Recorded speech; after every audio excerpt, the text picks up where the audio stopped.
السلام علیکم ورحمۃ اللہ تعالی وبرکاتہ۔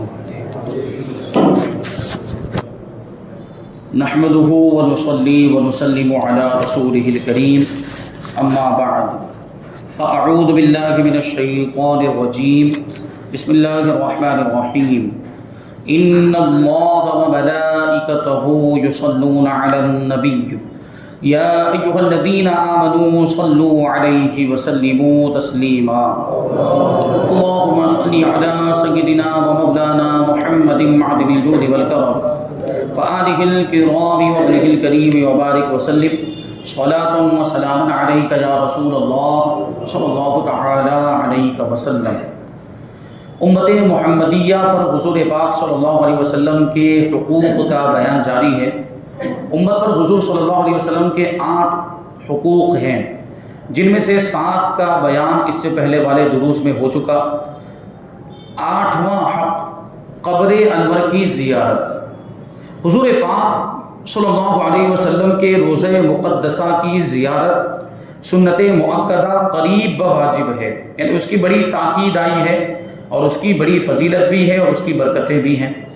اللہ تبارک و تعالیٰ قرآن مجید میں ارشاد فرماتا ہے وَلَوْ أَنَّهُمْ إِذْ ظَلَمُوا أَنفُسَهُمْ جَاءُوكَ فَاسْتَغْفَرُوا اللَّهَ وَاسْتَغْفَرَ لَهُمُ الرَّسُولُ لَوَجَدُوا اللَّهَ تَوَّابًا رَحِيمًا۔ اگر وہ اپنی جانوں پر ظلم کر لے تو اے محبوب آپ کی بارگاہ میں حاضر ہو جائیں اور اللہ سے استغفار کریں، یعنی اللہ کی بارگاہ میں اپنے گناہوں کی معافی مانگے، مغفرت طلب کریں، اور رسول بھی ان کے لیے مغفرت کی دعا کریں، تو ضرور اللہ تبارک و تعالیٰ کو بہت زیادہ توبہ قبول کرنے والا مہربان پائیں گے۔ تو اس آیت میں گنہگاروں کے گناہ کی بخشش کے لیے ارحم الراحمین پروردگار عالم نے 3 شرطیں لگائی ہیں۔ پہلی شرط یہ ہے کہ دربار رسول میں حاضر ہو جائے، دوسری شرط یہ ہے کہ استغفار کرے، مغفرت طلب کرے،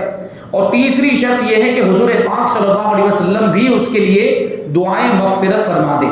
اگر یہ تینوں شرطیں پالی جائیں تو پھر گنہگاروں کی بخشش ہو جاتی ہے۔ اور یہ حکم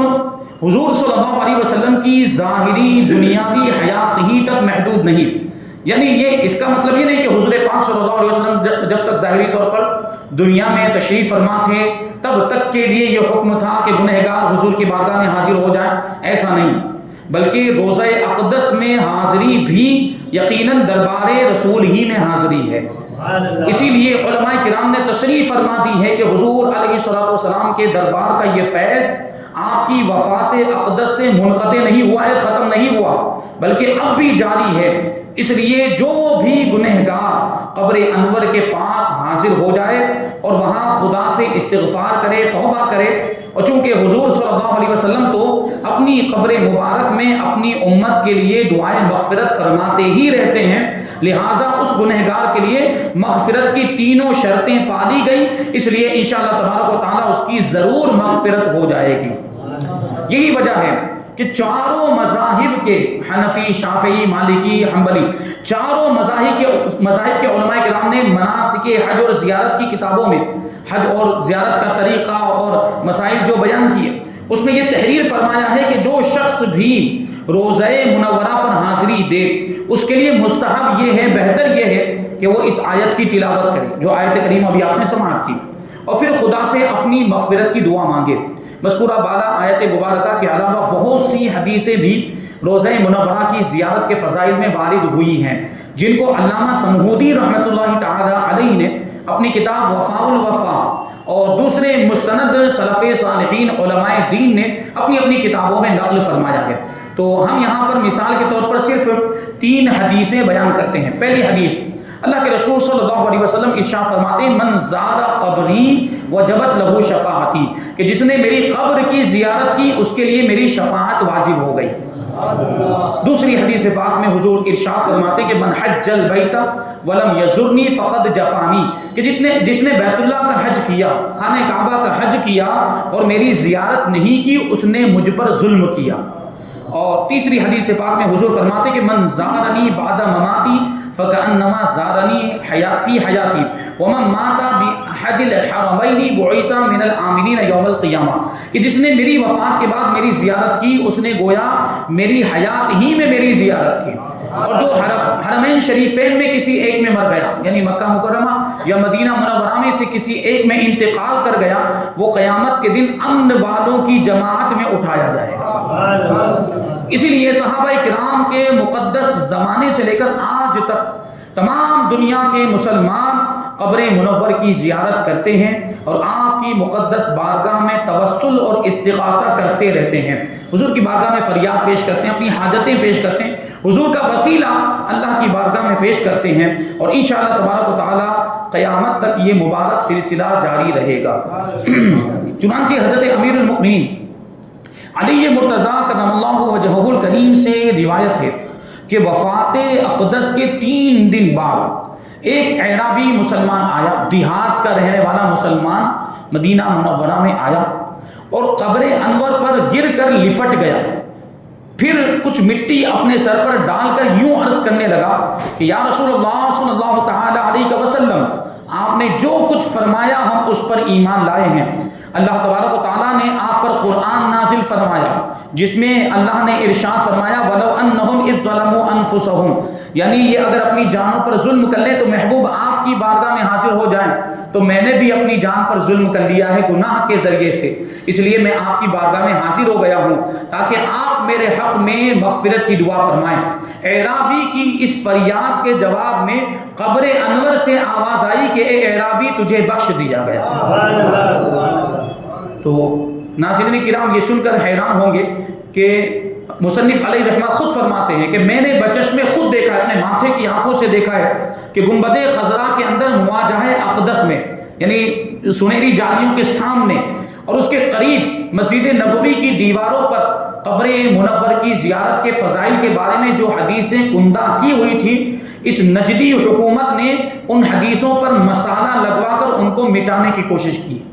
ان کو مٹا دیا، اگرچہ اب بھی اس کے بعض حروف ظاہر ہیں۔ اسی طرح مسجد نبوی کے گنبدوں کے اندرونی حصے میں بھی قصیدہ بردہ شریف کے جن اشعار میں توسل یعنی وسیلے کا ذکر تھا،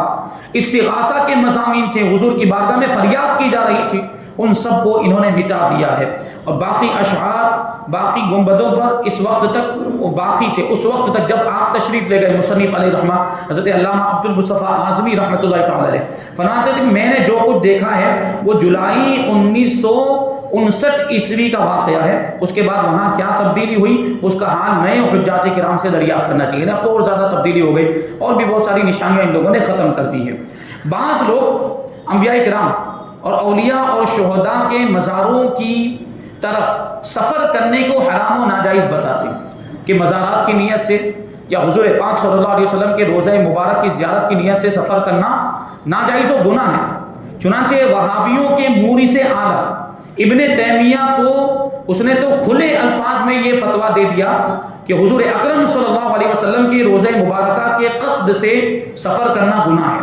اس لیے اس سفر میں نمازوں کے اندر قصر جائز نہیں۔ ابن تیمیہ کے اس فتوے سے شام و مصر میں بہت بڑا فتنہ برپا ہو گیا، عاشقوں کے درمیان اور سنیوں کے درمیان۔ چنانچہ شامیوں نے ابن تیمیہ کے بارے میں علماء حق سے استفتاء کیا، سوال پوچھا، اور علامہ برہان الدین ابن فرخاق فزاری نے تقریباً 40 سطروں میں فتویٰ لکھ کر ابن تیمیہ کو کافر بتایا، اور علامہ شہاب بن جہبل نے اس فتوے پر اپنی مہر تصدیق لگائی۔ پھر مصر میں یہی فتویٰ حنفی، شافعی، مالکی، حنبلی چاروں مذاہب کے قاضیوں کے سامنے پیش کیا گیا۔ چنانچہ علامہ بدر بن جماعہ شافعی نے اس پر یہ فیصلہ تحریر فرمایا کہ ابن تیمیہ کو ایسے فتاوی باطلہ سے بزجر و توبیخ منع کیا جائے، یعنی اس کو روکا جائے، اس کو ڈانٹا جائے اور اس پر پھٹکار برسائی جائے، اگر باز نہ آئے تو اس کو قید کر دیا جائے۔ اور محمد بن جریری حنفی نے یہ حکم دیا کہ اسی وقت بلا کسی شرط کے اس کو قید کر دیا جائے، اور محمد بن ابی بکر مالکی نے یہ حکم دیا کہ اس کو اس قسم کی زجر و توبیخ کی جائے کہ وہ ایسے مفاسد اور برائیوں سے باز آ جائے۔ اور احمد بن عمر مقدسی حنبلی نے بھی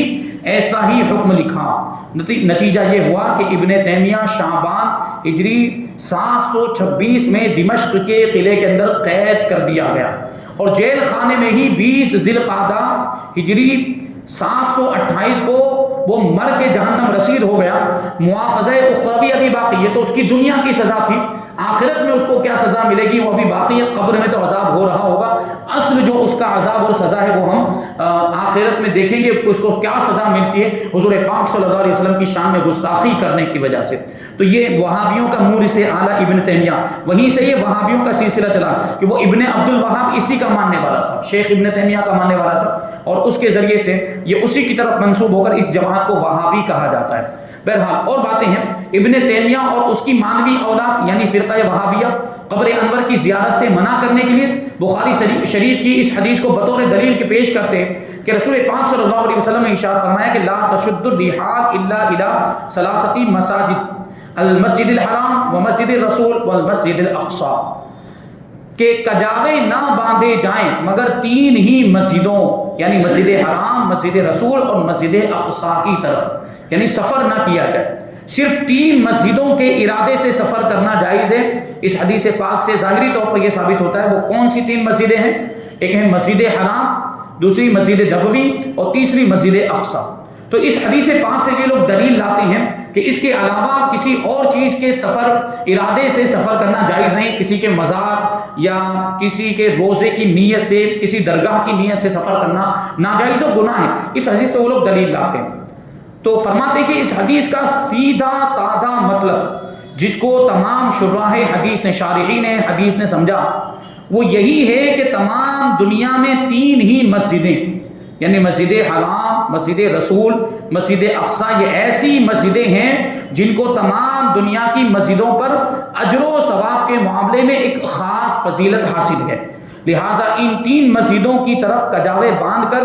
دور دور سے سفر کر کے جانا چاہیے۔ لیکن ان 3 مسجدوں کے سوا چونکہ دنیا بھر کی تمام مسجدیں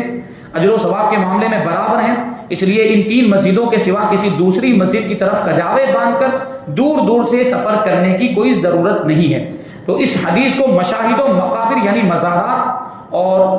اولیاء کرام کی مبارک قبروں کی طرف سفر کرنے یا نہ کرنے سے کوئی تعلق نہیں ہے۔ تو اگر اس بات کو عالموں کی زبان میں سمجھنا ہو تو یوں سمجھیے کہ اس حدیث میں جو الفاظ ہیں وہ یہ ہیں کہ